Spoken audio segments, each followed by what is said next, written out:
Good morning, boys and girls. Today is Tuesday, April 21st, and we are going to complete our story Rumpelstiltskin today with lesson 4. Before we begin, we're going to review a little bit. Remember that we talked about story elements, the setting, where the story took place, the characters, who are the people in the story, motivation, what did the people want, the problem, what was the conflict, what was stopping them from getting what they wanted. And we talked about reactions that the characters had in trying to solve their problems. Then we talked about the solution. Was the problem solved? We also talked about sequencing of events. It's the order in which the story takes place.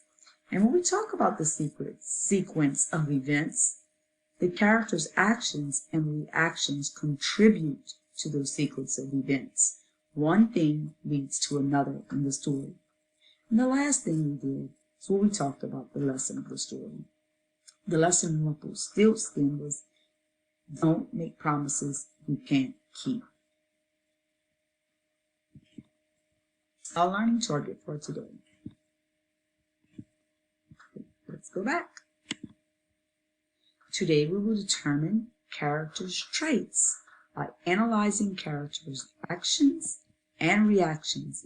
When we analyze, that means we're going to look very closely at what those characters say and do. Let's talk a little bit about character traits. I know we've had this a lot in class all year long. Remember that a character's traits, it's who a character is on the inside. It's their personality. It's not their feelings. Feelings can be part of it, but it's who they are on the inside. Character traits show through what a character says or does.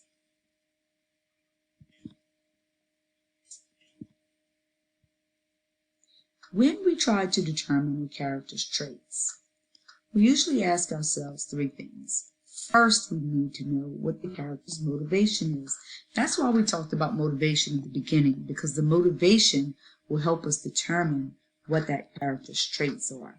So in motivation, we have to know what the character wants. That helps us determine what kind of person they are.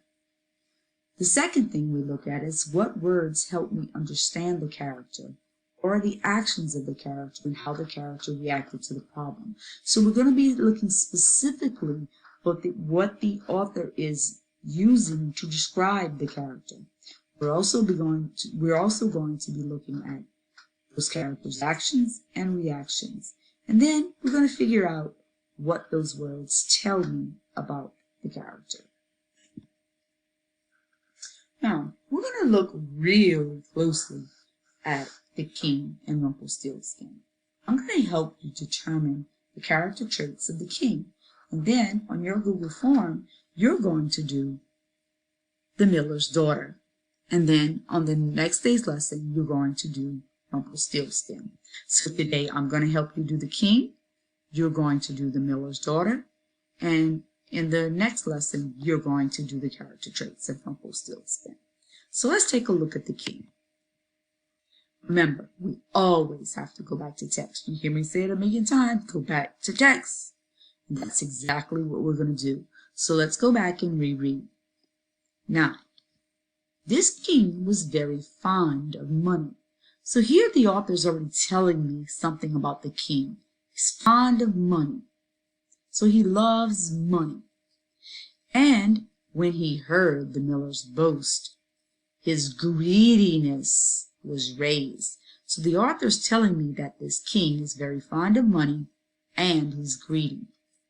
So the king is thinking to himself, that is an art which would please me very well. And so he said to the miller, if your daughter is so very clever, bring her to the castle in the morning, and I will put her to the proof. The next morning, the miller brought his daughter, who was indeed beautiful, to the castle. The king led her to a chamber where there was a great heap of straw, and gave her a spinning wheel, and said, All this must be spun into gold before morning, as you love your life. So right here, the king is saying something. He's telling the miller's daughter that this gold must be spun before morning, as you love your life. And I remember in the previous lessons that we talked about as you love your life is meaning that if you want your life, you better spin this straw into gold, or I'm going to take it. So that's making me think something right there about that king. It's not too nice of him. Actually, being kind of mean. Let's continue reading. It was in vain that the poor maiden said that it was only a silly boast of her father, for that she could do no such thing as spin straw into gold. The chamber door was locked, and she was left alone. So remember that when we reread, I would highlight very fond of money. King was greedy. He's thinking to himself that he wants this daughter to spin that straw into gold. It would make him very happy. It says, please me very well. Then in the next morning it says, he says, all this must be spun into gold before morning, as you love your life. Now, I have to think, what was the character's motivation? What did he want? Well, I know from the text, he was greedy, and it says he was fond of money. So, what does he want? Of course, he wants money. That automatically tells me something about that king. What words describe the character or his actions and reactions? Well, he's fond of money. His actions, he says, you must spin the straw into gold by morning, as you love your life. That's telling me he's very demanding. He's telling people what to do. So know that he wants money. Because he wants that money, he's telling the miller's daughter she has to spin the straw into gold before morning, or he's going to take her life. So what else does that tell me? It's telling me that he's cruel. Let's get back to that slide. Sorry. It's telling me that he's cruel. He's saying he will kill the daughter if she doesn't spin the straw into gold. It's very mean to me. So let's take a look at this strong model. This is exactly what you are going to do. In previous lessons, boys and girls, you have been putting one sentence in your explanations. I am not seeing any proof from the text. When you write your explanation, you need to include at least 2 sentences that are from the text proving what you said. So let's take a look at my strong model. Here, I'm going to state what the king's traits are. So here's the character trait. The king is very demanding and greedy. He is also cruel and mean to the miller's daughter. Now remember, the author did not come out and tell me he was cruel. I came up with that. I came up with that because he said he was going to kill the miller's daughter if she didn't spin the straw into gold. So, the character's traits you are going to come up with. You're going to use the clues to determine a character trait. The king is very demanding and greedy. The author told me this one. He is also cruel and mean to the miller's daughter. You can give me one. I put more than one up here. Now, here's the part that you are going to be doing that you are not doing in your Google Forms. You need to make sure you give me 2 supporting details from the text. Let's take a look at this.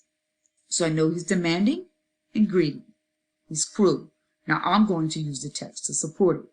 The king tells the miller to bring his daughter to the castle. That's proving that he is demanding.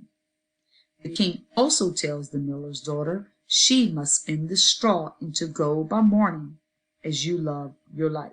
That's proving to me that he's cruel and mean to the miller's daughter. So here's your strong model. I'm going to read it all the way you should have it. The king is very demanding and greedy. He is also cruel and mean to the miller's daughter. The king tells the miller to bring his daughter to the castle. The king also tells the miller's daughter she must spin the straw into gold for mourning, as you love your life. So boys and girls, this is lesson 4. Remember that we are working on character traits.